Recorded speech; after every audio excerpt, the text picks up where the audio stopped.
Well, welcome to our Tuesday teaching. We are so glad that you guys joined us this afternoon.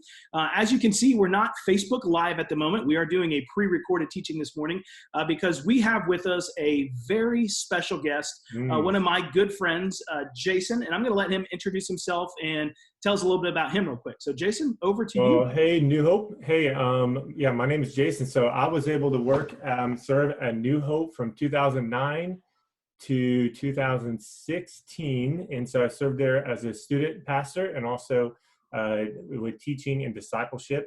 And so it is so good to be together with Jason and to be able to talk with you guys about the church. I love New Hope. Now I live down in Savannah.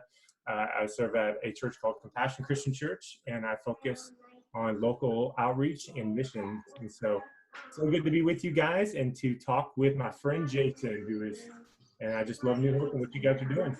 Yeah, so we got to be on staff together for, 4 years, give or take some? Yeah, that's probably. No, yeah, and then I took your student job, and then I took your discipleship small group job. I know, so taking everything better, taking everything I do and just taking it to another level. I'm giving you another year at Compassion, then I'll head down there and take that job for you as well. So I asked Jason to come and join us because Jason has a tremendous heart for community, for groups.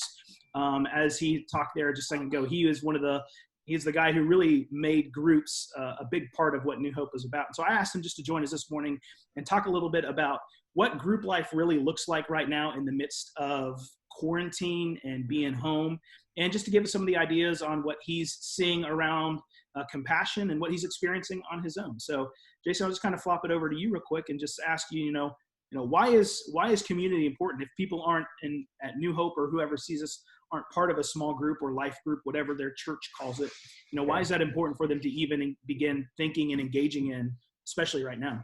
Yeah. And I think that's actually that's the place to start. One of the things that I've realized really over the past couple of years is how often that I accidentally miss the why behind what I do. And so even starting with the whole why are groups important and why is community important right now in a time when things are always shifting and changing is one of the best things that we can do is to take time and to really say why. I think sometimes we have community just because it's available to us. We go to church and we talk to people, or we go to a class and we go to a study. And then just like that, we have community because it's available to us. And so we kind of get fed through community, but sometimes we don't slow down and say, like, why is this so important to me? We're just kind of eating it up without realizing the nutrients that we're actually getting. And so now that it's being stripped away, one thing that we're realizing so often is that people just received community in the good things that we get from community, not intentionally, but just as a byproduct of proximity to people. And so now that we're not near people, we're kind of floundering a little bit saying, like, man, like, what are we missing and how do we get something? And we haven't been intentional about what we're actually getting, Yeah. So it's that big why. And some of the things I've seen, speaking to that why, is people who were intentional with their groups are really finding that strength and that ability to make it through this because they already had that tight network of people who they were really doing life with before all this hit. Yeah. And so even Rachel and I sat down a few weeks ago. And so Rachel's my wife. And so we sat down a few weeks ago and we said, okay, so through this shutdown, there's a lot of hard things that's going to happen. And we don't want to minimize any of those things because it's a big deal. But we also wanted to say, how can we look back on this shutdown season with this pandemic and to say, we didn't just survive this and make it through it. Like, we thrived through this. And we were able to incorporate things part of our life that was so good.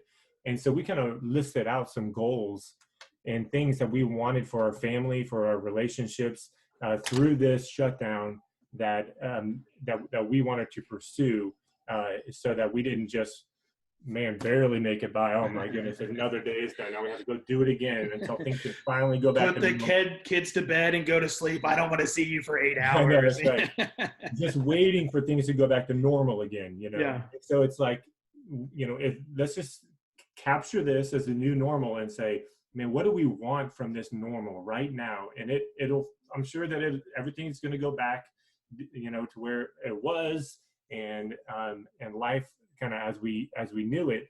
But for right now, what do we want?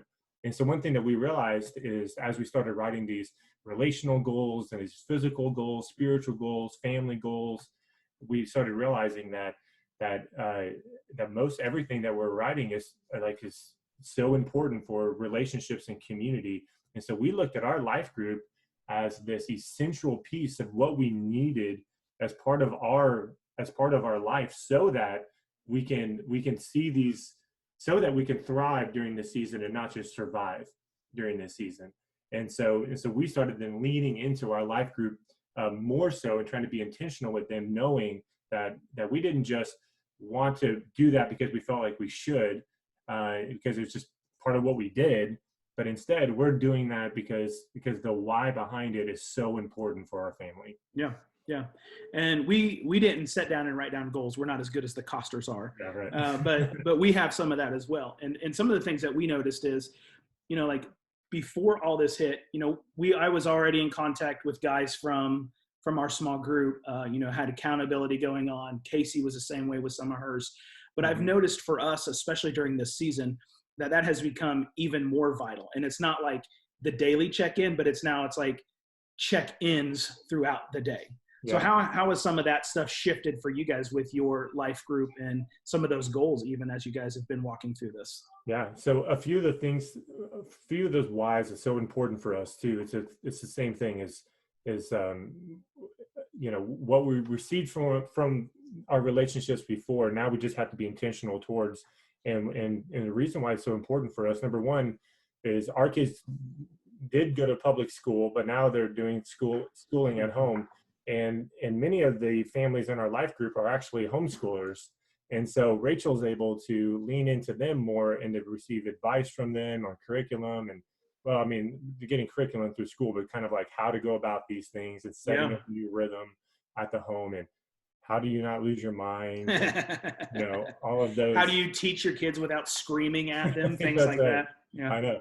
Yeah. So, and so just with our family in the practical sense, it's so helpful for us. And then even if everyone was in the same boat as us, at least having some community and be able to bounce things off of and say, this is what I'm experiencing. Am I going crazy? No, that's normal. Yeah. Okay, good. Yeah. So to make you feel like you're not going crazy, or if you are, to say you're going crazy. You're going crazy. Yeah.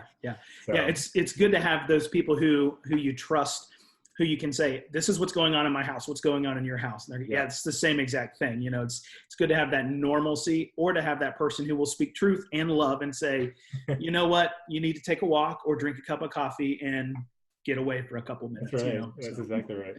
Yeah. And then even spiritually, we set spiritual goals for ourselves too. And we know that just takes accountability. So like what you mentioned, having those touches, and now that we're not going to be around our life group or around our friends that normally would do that, we want to make sure that we continue with that.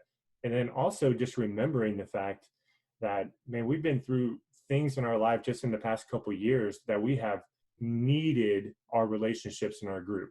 Mm-hmm. It hasn't been just something that we've been a part of. We needed them, and they were so important for us during that season. And then we've been a part of that for people in our group, that they needed our group as a relationship. And so even if we're not in a season right now to where we feel like we need our group, we also remember that there are seasons in our life and in their life to where we do need each other. And so we want to be faithful to those things that God's put in our life, even if it's not a felt why at the time. It's just an obedience to say, I know this is important, and so I know I'm going to invest in the things that are going to have a return that I could never repay. Yeah. So speaking of that real quick, I'm going to kind of put you on the spot and go off track a little bit. How do you think we meet the needs of the people in our groups and in our community right now, in the midst of having to be, social distanced at the moment? Yeah. I think one of the biggest ways that we meet their needs of the people in our group and our community is just availability. In a time of isolation, is to actually reach out intentionally and to say, hey, I'm here. Here are the things that I would love to be able to help with. If you find yourself in a need like that, please let us know, And so to be able to make those phone calls, write those text messages, reach out to people in your community, reach out to your neighbors, reach out to organizations as a group, and to say, we want to be available to you. And then if nothing else, at least let us pray for you and see what God does. Because we might not be able to control what's going on, but God can. Yeah. And so what can we pray for you right now? So it's just simply availability. And then if those real things come out, and then just to serve sacrificially for people and do those things that surface just through being available. Yeah.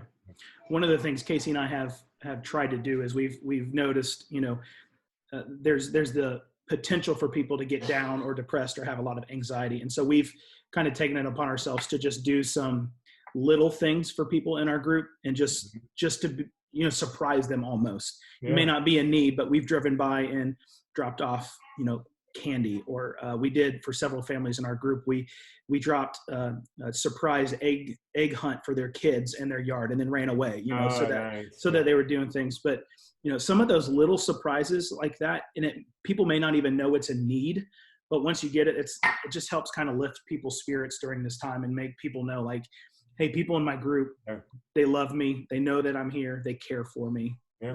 So have you heard of anything like that going on? Yeah, well, it's an amazing thing whenever you have this realization, somebody's thinking about me, Yeah. And so if somebody does that for you, kind of randomly, or those little things, somebody thought about me in the middle of all this and did something is powerful. And then to think, man, I could do that for somebody else. I could be thinking about, what could I do for that family? Just in our group, there's somebody in our group that's really taking the isolation part very seriously, and so like they don't want to go to the grocery store or anything, so they don't even want to do grocery pickup. And so somebody in our life group saying, hey, well, I'll do the grocery pickup and have it delivered to my house, and then you just come to my house and I'll put it out there on the driveway and you can just pick it up. I'll hose it with bleach, you come pick it up from my driveway. Yeah. And so just trying to do those things and just trying to serve them in that way. And then other than that, like you said, it's just a lot of those little things, I think, that are just being consistent, that we just hear those stories, Yeah. So let me ask you kind of this question here.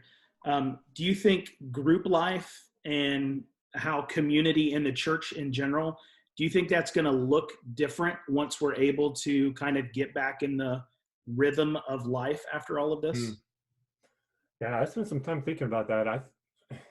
I feel like it's either going to go to, I feel like, well, I guess it could be just the same as what it was, or we can go in with this added value and we hold it up, and we are actually, like what I said at first, like we're actually entering into that intentionally and realizing what it brings to our life rather than just it's just available.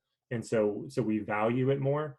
Or I really think that there's that possibility where people get used to being by themselves, and we actually become more isolated, more independent, self-sufficient than what we were before. And we were already really isolated and self-sufficient. Yes. And so I think that there's a danger. I think that a lot of people are kind of feeling like, man, we're going to run back into church and I can't wait. Yeah. And it's going to be amazing. But I do feel like there are a lot of people right now that are setting up new rhythms in their life that's actually making them more self-sufficient, and that it'll actually be hurtful, whenever things do go back to normal. So you think we're going to have to be even more intentional on the backside of this about creating community and being in part of life with people? Yeah, well, I do. I think that we're going to have to lead more, and we're going to have a group of people who have been intentional and during the shutdown and say, man, let's do this. Now we're together. But there's going to be a lot of people who are not that way. And so we have to lead out. We just can't, I don't think we're going to be able to take it for granted to say people are going to be hungry for it. I feel like we're going to have to lead people into those rhythms where we lean into each other and not away from each other. Wow. That's crazy. That's crazy. It is definitely interesting right now to see how things are going to go. And hopefully it is one of those things we get back and everybody goes, I want this more now. But I have been thinking a lot of the book of Exodus during this time, and how the Israelites were always brought out and they saw God move, and they saw something new as God was trying to introduce them to a new way and new rhythm. And they intentionally walked into it for a season. But as soon as that was over, it was retro right back into their old ways. And so hopefully that's not the case. Hopefully we get a new sense, a new rhythm, a new direction of life. But we'll so I think if we set those rhythms now and then try to carry those through, it would be amazing. So if you start with the why and you say, okay, these are the things that I want to lean into with community, and then it's just going into the how do you do that? When we have social distancing, how do you do that? And then it almost becomes fun, and trying to figure out how to do that, whether it's dropping off eggs, like you said, or trying to meet needs, whether figuring out how to serve the community together as a community, or even just meeting together. I know, like my group, our guys, we got together and played Settlers of Catan on the Zoom call together. Oh, you nerd! You nerd! It's been a little while since I played that, but I have some, more than so. Yeah. So were you playing it on Zoom and then Googling directions on the other side? Yeah, that's right. It's super spiritual, and but just getting together, doing things, and so figuring out those fun ways of doing it would be a good idea. Great. Well, hey, Jason, thank you so much for joining us this morning and giving us a little bit of insight into just groups and being intentional and how we do that. So thank you for joining us. Thank you for your family allowing us to borrow you for a few minutes. I love New Hope, and I just, man, it's such a special community with the church there and the relationships that you guys have with each other. So I wholly believe that you guys are set up to thrive during this time, just because of the community that you guys have. So thank you guys. Thank New Hope, and just love what God is doing and love your leaders. So, hey, so New Hope, what you can do on the backside of this, because we always want to give you some easy steps once you hear some teaching. And so one of the things that we're beginning to do is this Thursday night at 6:30, I believe it is. Sorry if I have the information there incorrect. But I'm launching an online Zoom class called I Said This, You Heard That. It's a great class about how we communicate. And during this time, as you're shut in with your family and your spouses, it may be a really good time to really think about how God has wired you and how you speak to others and hear words from that. And so you're going to be seeing some more information coming up on our social media as well as our weekly email. And we would love for you guys to be a part of that. All you got to do is come in and we will provide all the materials online for you. The second way we want to help you make a step is starting next week, we're going to be launching 3 online life groups. And so this is just a way, if you are not connected to one of the groups at New Hope, that you can get into one of these communities and be very intentional during this time about beginning to build that time and to have some needs met and to meet the needs of other people. So you can begin looking for that as well via our social media and our weekly email as well. And we hope you choose to be a part of some of that upcoming. So New Hope, we hope you have a great day. Thanks so much for joining in, and blessings to all of you.